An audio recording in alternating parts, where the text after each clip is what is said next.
ព័ត៌មានទី1នេះគឺជាសារមួយពីលោក Casey Bennett លោកជាប្រធានសភាពាណិជ្ជកម្មរបស់សហរដ្ឋអាមេរិកប្រចាំនៅប្រទេសកម្ពុជាហើយលោកបានសរសេរពាក់ព័ន្ធជាមួយនឹងការអនុវត្ត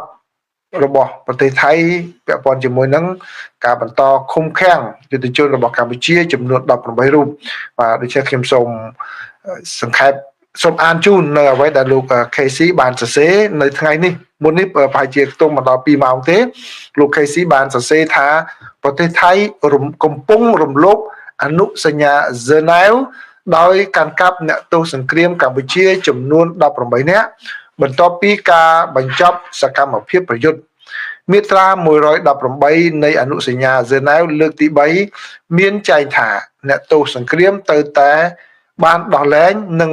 បញ្ជូនត្រឡប់ទៅប្រទេសរបស់ខ្លួនវិញដោយមិនមានការពន្យាពេល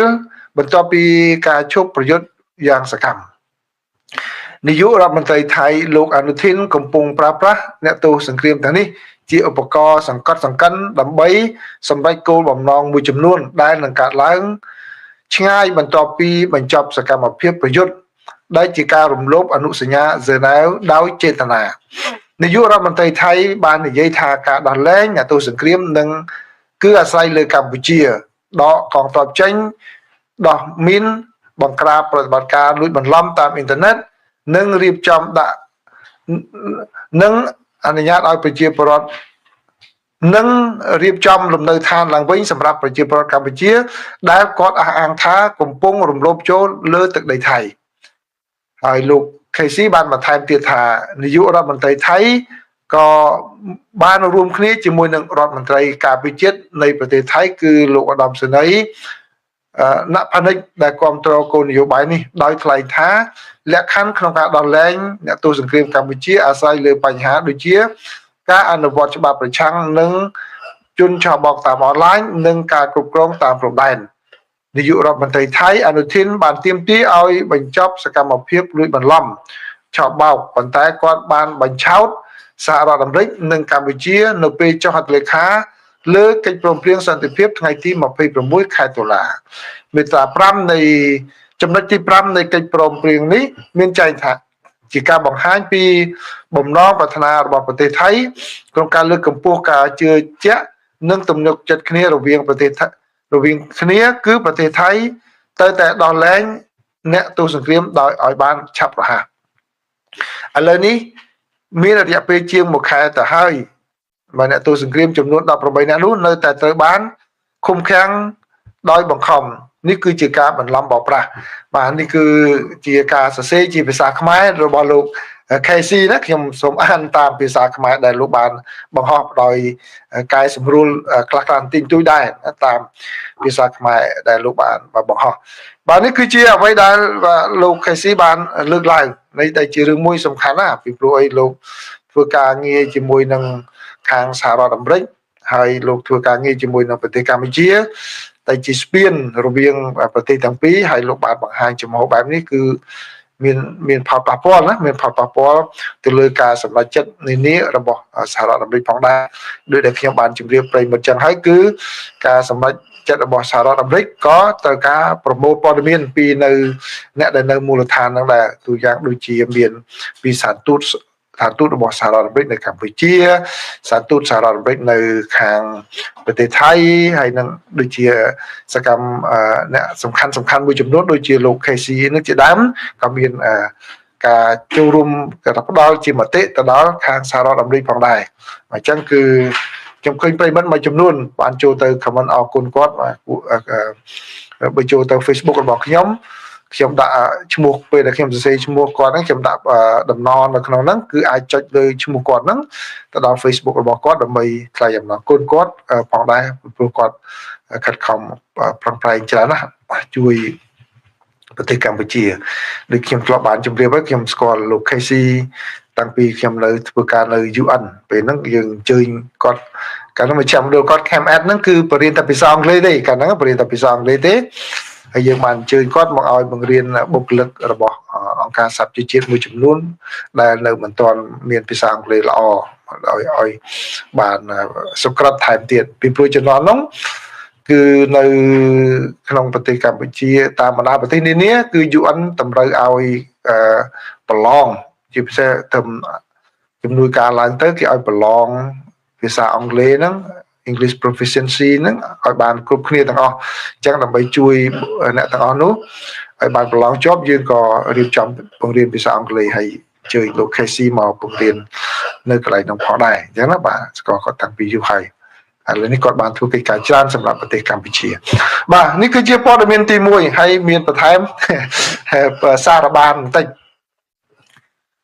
ព័ត៌មានទី2នេះគឺជាសេចក្តីរាយការណ៍របស់ខាង Bloomberg ហើយ MSN ដែលយកមកផ្សាយបន្តផងដែរគឺ Bloomberg ក៏ដាក់ចំណងជើងគាត់ថាប្រទេសចិនទាមទារឲ្យម៉ាឡេស៊ីនិងកម្ពុជាពន្យល់ឲ្យច្បាស់អំពីកិច្ចព្រមព្រៀងពាណិជ្ជកម្មជាមួយនឹងសហរដ្ឋអាមេរិកដោយឡែកវិញគឺខាងMSN វិញគាត់សរសេរចំណងជើងផ្សេងគាត់ថាប្រទេសចិនព្រមានម៉ាឡេស៊ីនិងកម្ពុជាអំពីកិច្ចព្រមព្រៀងពាណិជ្ជកម្មជាមួយនឹងសហរដ្ឋអាមេរិកដោយបានលើកឡើងអំពីការព្រួយបារម្ភយ៉ាងធ្ងន់ធ្ងរ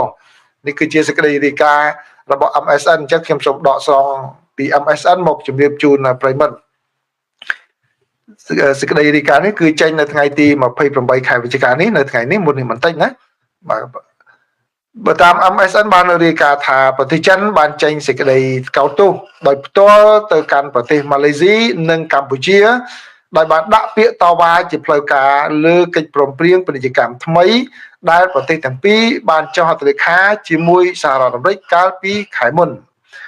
ចំណាត់ការនេះបង្ហាញពីការមិនអត់ឱនកាន់តែខ្លាំងឡើងរបស់ទីក្រុងប៉េកាំងចំពោះកិច្ចព្រមព្រៀងដែលភ្ជាប់ប្រទេសអាស៊ីអាគ្នេយ៍ទាំងពីរទៅនឹងរបៀបវរៈសន្តិសុខជាតិរបស់ទីក្រុង Washington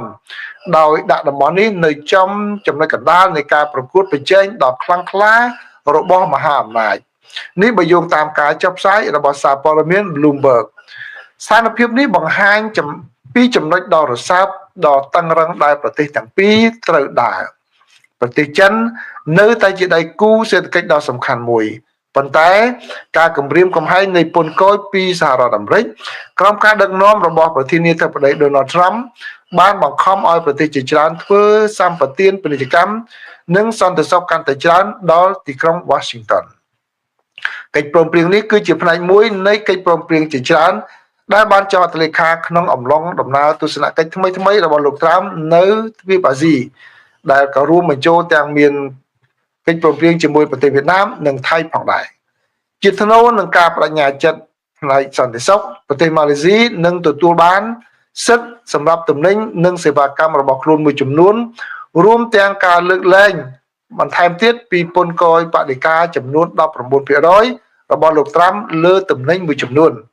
ជាថ្នូរវិញប្រទេសកម្ពុជានឹងលុបចោលពន្ធគយទាំងអស់លើផលិតផលម្ហូបអាហារកសិកម្មនិងឧស្សាហកម្មរបស់សហរដ្ឋអាមេរិកជាថ្នូរនឹងការលើកលែងស្រដៀងគ្នានេះដែរនេះគឺជាសេចក្តីរាយការណ៍របស់ MSN ណាហើយបើតាមសេចក្តីរាយការណ៍របស់ខាងសារព័ត៌មាននៅក្នុងប្រទេសកម្ពុជាគឺក្រសួងព័ត៌មានរបស់កម្ពុជាបានរាយការណ៍នៅថ្ងៃនេះឲ្យដឹងថាលោកស៊ុនចិនថុលដែលជាអនុប្រធានទី1នៃក្រុមប្រឹក្សាអភិវឌ្ឍកម្ពុជាក៏កំពុងតែធ្វើការចរចាជាមួយនឹងសហរដ្ឋអាមេរិកបន្ថែមទៀតចង់ឲ្យលើកលែងពន្ធគយទៅលើទំនិញមួយចំនួនដែរទំនិញដូចជាវិញ្ញាណភ័ណ្ឌហ្នឹងលោកបានលើកឡើងថាមានផលិតផលមួយចំនួនដែលកម្ពុជាផលិតហើយនៅសហរដ្ឋអាមេរិកមិនមានដែលកម្ពុជានាំទៅដូច្នេះវាស័ក្តិសមវាត្រូវគ្នាជាមួយនឹង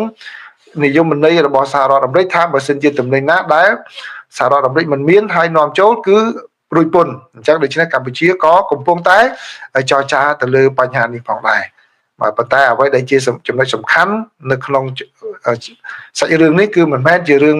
ពន្ធគយទាបឬក៏ច្រើនសម្រាប់កម្ពុជានោះទេគឺជារឿងដែលចិនមិនពេញចិត្តនឹងកម្ពុជាដែលសម្រេចបានពន្ធគយល្អហើយនឹងម៉ាឡេស៊ីដែលសម្រេចបានពន្ធគយល្អក្នុងគណៈពេលប្រទេសដទៃទៀតគឺមិនទាន់បានចុះហត្ថលេខាផ្លូវការដូច្នេះទេគ្រាន់តែជាថាក្របខ័ណ្ឌតែកម្ពុជាគឺជាផ្លូវការតែម្ដងម៉ាឡេស៊ីក៏អញ្ចឹងដែរអញ្ចឹងហើយបានធ្វើឲ្យប្រទេសចិនមានការអន់ចិត្តព្រោះចិននៅតែខ្ពស់នៅឡើយជាង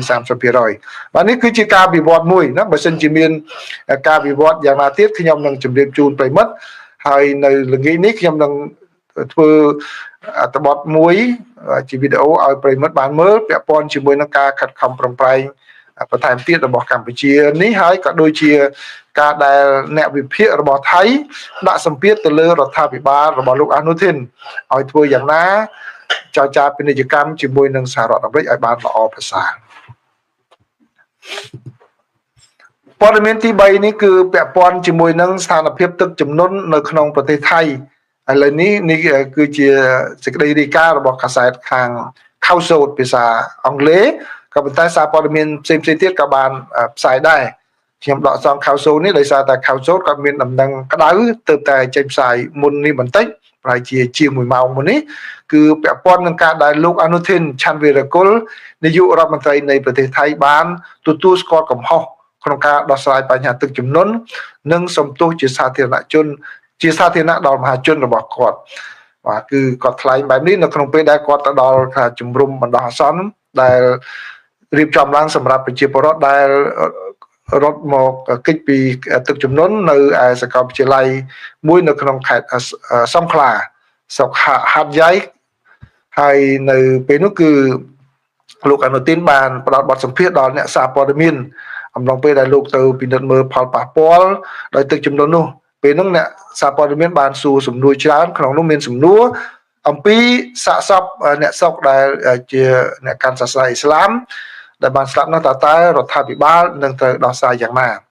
លោកអនុทินបានថ្លែងថាគឺត្រូវតែពន្លឿនដំណើរការផ្ទៀងផ្ទាត់អត្តសញ្ញាណនៃអ្នកដែលស្លាប់បាត់បង់ជីវិតនោះថាតើឈ្មោះអ្វីសញ្ញានៅឯណាដើម្បីរកឲ្យឃើញដើម្បីប្រគល់សាកសពជូនក្រុមគ្រួសារដើម្បីធ្វើបុណ្យទានតាមប្រពៃណីហើយលោកក៏បាននិយាយថាលោកទទួលបានដំណឹងថា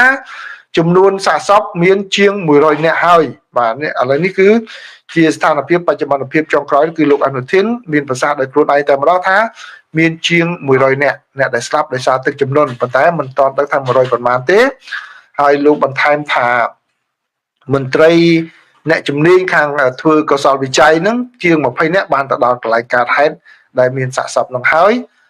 អាចនឹងបញ្ជូនបន្ថែមទៀតចំនួន40នាក់ដើម្បីយកទៅធ្វើការនៅតំបន់ដែលរងផលប៉ះពាល់ពីព្រោះសេចក្តីរាយការណ៍នានាបានឲ្យដឹងថានៅខេត្តសង្ខឡាទឹកចាប់ផ្ដើមស្រកជាបណ្ដានៅទីក្រុងហាត់យ៉ៃគឺបានប្រជាពលរដ្ឋអាចទៅលំនៅឋានវិញដើម្បីបោសសម្អាតលាងផ្ទះរបស់ខ្លួនប៉ុន្តែនៅខេត្តផ្សេងទៀតគឺនៅទឹកនៅមានស្ថានភាពគ្រោះថ្នាក់ហើយកន្លែងខ្លះថែមទាំងបន្តកើតឡើងផងដែរនៅពេលដែលអ្នកសារព័ត៌មានបានសួរលោកអនុทิនថាតើទៅដោះស្រាយយ៉ាងម៉េចចំពោះការរិះគន់ពីអ្នកស្រុកក្នុងអំឡុងពេលទស្សនកិច្ចនេះលោកបានមានប្រសាសន៍ថាការដែលប្រជាពលរដ្ឋខឹងសម្បាននោះវាជារឿងមួយសំស្របហើយពីព្រោះអីអ្នកណាក៏មានអារម្មណ៍តានតឹកដែរពេលដែលជួបស្ថានភាពបែបនេះគឺលោកអនុញ្ញាតឲ្យគេបញ្ចេញមតិដើម្បីយកជាព័ត៌មានសម្រាប់ការកែលម្អការបម្រើសេវាហើយលោកក៏បានបញ្ជាក់ថាលោកក៏បានសុំទោសរួចហើយទៅដល់អ្នកទាំងអស់នោះហើយគឺថា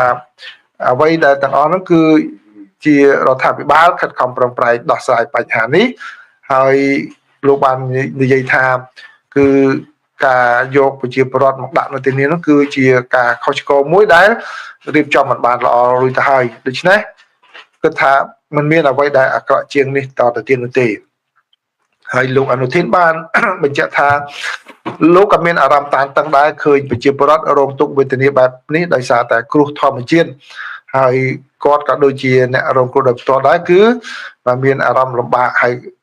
ដូច្នេះអ្វីដែលអាចធ្វើបានគឺមានតែស្វែងរកវិធីជាបន្ទាន់ដើម្បីជួយនិងស្ដារសុខភាពឬក៏ស្ដារសេដ្ឋកិច្ចរបស់អ្នកទាំងអស់នោះឡើងវិញហើយលោកបានបន្ថែមថាមួយសប្តាហ៍ក្រោយមូលនិធិសង្គ្រោះ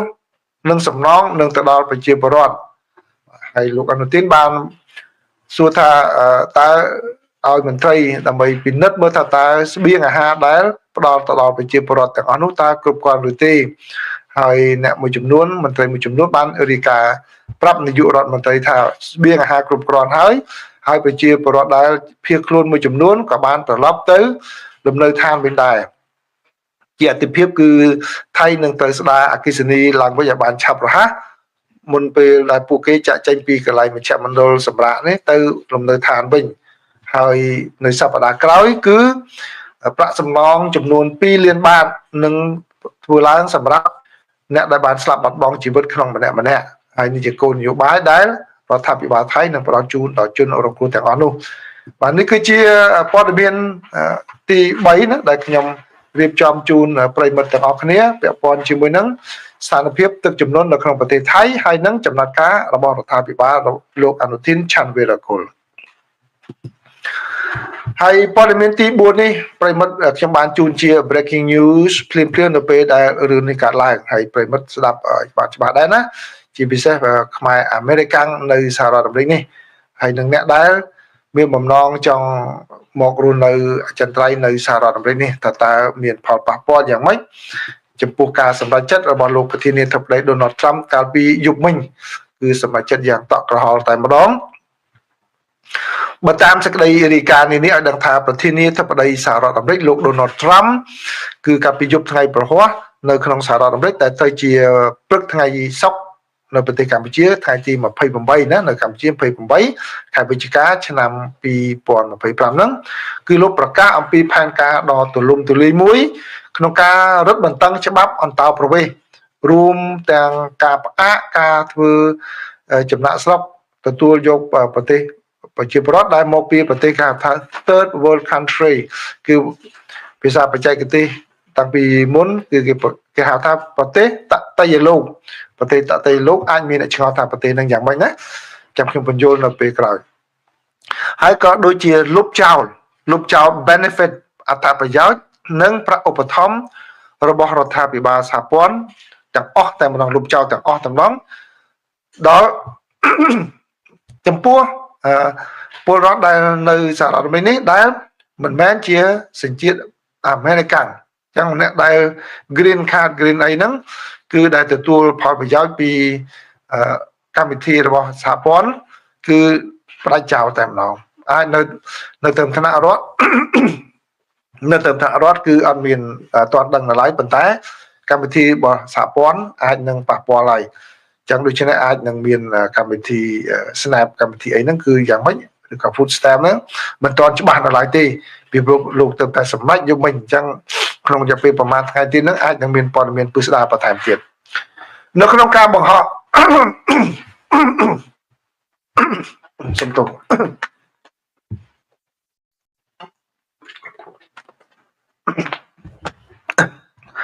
នៅក្នុងការបង្ហោះសារពីនៅលើបណ្ដាញសង្គម Truth Social នៅយប់ថ្ងៃប្រហ័សលោកត្រាំបាននិយាយថាលោកនឹងផ្អាកការធ្វើចំណាក់ស្រុកពីប្រទេសតៃលោកទាំងអស់ពីអចិន្ត្រៃយ៍ដើម្បីទុកពេលឲ្យប្រព័ន្ធរបស់សហរដ្ឋអាមេរិកស្ដារឡើងវិញឲ្យបានពេញលេញដោយមិនបញ្ជាក់ពីអ្វីដែលលោកថាតើប្រទេសណាជាប្រទេសតៃលោកនោះទេដោយសារតែពាក្យនេះគឺជាធ្លាប់បានប្រើឡើងសម្ដៅទៅលើប្រទេសដែលមានអត្រានៃភាពក្រីក្រខ្ពស់និងមានអស្ថិរភាពសេដ្ឋកិច្ចខ្ពស់នេះគឺជាការឲ្យនិយមន័យណាចឹងប្រទេសណាដែលក្រីក្រខ្លាំងគឺនឹងប៉ះពាល់ហើយក៏ប៉ុន្តែខ្ញុំបានឆែកមើលនៅក្នុងនិយមន័យរបស់កម្ពុជាគឺប្រទេសកម្ពុជាផុតពីប្រទេសហ្នឹងហើយប្រទេសកម្ពុជាទៅក្នុងកំណត់តែកំពុងតែអភិវឌ្ឍចឹងប្រហែលជាមិនប៉ះពាល់ទេណាប៉ុន្តែលោកត្រាំលោកអត់បានបញ្ជាក់ប្រទេសណាដែលគាត់ថា third world country ប្រទេសតតៃលោកប្រធានាធិបតីបាននិយាយថាលោកក៏នឹងបញ្ចប់ការទទួលយកមនុស្សរាប់លាននាក់លោកប្រាប់ពាក្យរាប់លាននាក់ប៉ុន្តែចំនួនពិតប្រាកដនឹងប្រមាណហ្នឹងណាក៏មនុស្សរាប់លាននាក់ដែលបានទទួលក្រោមរដ្ឋបាលរបស់លោក Joe Biden ដែលជាអ្នកកាន់តំណែងមុននឹងដកចេញអ្នកណាដែលមិនមែនជាមនុស្សដែលជាថាជាមនុស្សដែលមានប្រយោជន៍ចំពោះសហរដ្ឋអាមេរិកឬក៏មិនអាចស្រឡាញ់ប្រទេសជាតិរបស់យើងលោកត្រាំបានបន្ថែមថាលោកមានគម្រោងបញ្ចប់អត្ថប្រយោជន៍និងប្រាក់ឧបត្ថម្ភសហព័ន្ធទាំងអស់សម្រាប់ជនដែលមិនមែនជាពលរដ្ឋអាមេរិកាំងហើយថែមទាំងដកហូតសញ្ជាតិជនអន្តោប្រវេសន៍ដែលធ្វើឲ្យប៉ះពាល់ដល់សន្តិសុខក្នុងប្រទេសបានអាចដកសញ្ជាតិទៀតនិងមានប្រទេសជនបរទេសណាមួយដែលលោកបានពណ៌នាថាជាបន្ទុកសាធារណៈហានិភ័យសន្តិសុខឬមិនចុះសម្រុងគ្នាជាមួយអរិយធម៌លោកខាងលិចការអត្ថាធិប្បាយរបស់លោកបានកើតឡើងបន្ទាប់ពីឆ្មាំជាតិចំនួន2នាក់ត្រូវបានបាញ់កាលពីថ្ងៃពុធនៅចិត្តសេតាវិមានហើយមកដល់ពេលនេះគឺមានម្នាក់ជាស្ត្រីបានស្លាប់បាត់បង់ជីវិតទៅហើយកាលពីថ្ងៃម្សិលមិញ គាត់អាយុទៅជាង20ឆ្នាំតែប៉ុណ្ណោះក្រុមអ្នកស៊ើបអង្កេតបាននិយាយថាការវាយប្រហារនេះបានធ្វើឡើងដោយជនជាតិអាហ្វហ្គានីស្ថានម្នាក់ហើយជនជាតិអាហ្វហ្គានីស្ថាននឹងធ្លាប់ចូលរួមនៅក្នុងប្រតិបត្តិការជាមួយនឹងយោធារបស់សហរដ្ឋអាមេរិកផងនៅពេលដែលសហរដ្ឋអាមេរិកដាក់ទ័ពនៅប្រទេសអាហ្វហ្គានីស្ថានហើយមិនត្រឹមតែប៉ុណ្ណោះទេគឺតាមសេចក្តីរាយការណ៍នេះគាត់ធ្វើការខាងផ្នែកការស៊ើបការបាទទៅបែបផ្នែកបកប្រែបកអីឲ្យក្រុមស៊ើបការរបស់សហរដ្ឋអាមេរិកហ្នឹងប៉ុន្មានម៉ោងបន្ទាប់ពីការបាញ់ប្រហារលោក Joseph Edlow នាយកសេវាកម្មពលរដ្ឋនិងអន្តោប្រវេសន៍សហរដ្ឋអាមេរិកបានបង្ហោះសារមួយតាមបណ្ដាញសង្គម X ថាទីភ្នាក់ងារនេះនឹងពិនិត្យឡើងវិញនៅជនអន្តោប្រវេសន៍គ្រប់រូបដែលកាន់បានបៃតង Green Card ណាដែលចូលមកពីប្រទេសដែលមានការព្រួយបារម្ភទាំងអស់នោះទីភ្នាក់ងារនេះគេក៏បានប្រកាសពីការផ្អាកជាបន្ទាន់និងគ្មានកំណត់នៃសំណើអន្តោប្រវេសន៍ទាំងអស់ដែលពាក់ព័ន្ធនឹងជនជាតិអាហ្វហ្គានីស្ថានអញ្ចឹងជនជាតិអាហ្វហ្គានីស្ថានលែងអាចចូលសហរដ្ឋអាមេរិកបានផ្អាកសិនបើលោកត្រាំបានបន្តរបៀបវិរៈអន្តោប្រវេសន៍ដ៏ខ្លាំងក្លាចាប់តាំងពីវិលត្រឡប់មកសេតវិមានវិញកាលពីដើមឆ្នាំនេះកាលពីខែមិថុនាលោកក៏បានប្រកាសពីការហាមឃាត់ការធ្វើដំណើរយ៉ាងទូលំទូលាយដែលគ្របដណ្ដប់លើជនអន្តោប្រវេសន៍មកពីប្រទេស19រួមទាំងប្រទេសអាហ្វហ្គានីស្ថានផងដែរហើយខ្ញុំបានពិនិត្យមើលប្រទេសទាំង19ហ្នឹងគឺអត់មានកម្ពុជាទេណាអត់មានកម្ពុជាទេអញ្ចឹងកំព្រួយបារម្ភខ្លាំងពេកដើម្បីកុំឲ្យមានការបកស្រាយទៅបន្លាចគ្នាទៅវិញទៅមកនាំតែមានការយល់ខុសទេក៏ប៉ុន្តែអ្វីដែលខ្ញុំគ្រាន់តែដាស់តឿនរំលឹកប្រិមិត្តមួយចំនួនខ្ញុំជឿថាអ្នកដែលចូលមកនេះគឺសិទ្ធិអ្នកមានសិលធម៌ខ្ពស់ប៉ុន្តែខ្ញុំដឹករំលឹកទៅវិញគឺខ្ញុំឃើញទង្វើខុសឆ្គងមួយចំនួនដែរណាដែលអ្នកមួយចំនួនមកដល់សហរដ្ឋអាមេរិកហើយខ្លួននៅកាន់ Green Card ទេខ្លួននៅឋានៈជាជនភៀសខ្លួននៅឡើយទេអត់ទាន់បានអីទេ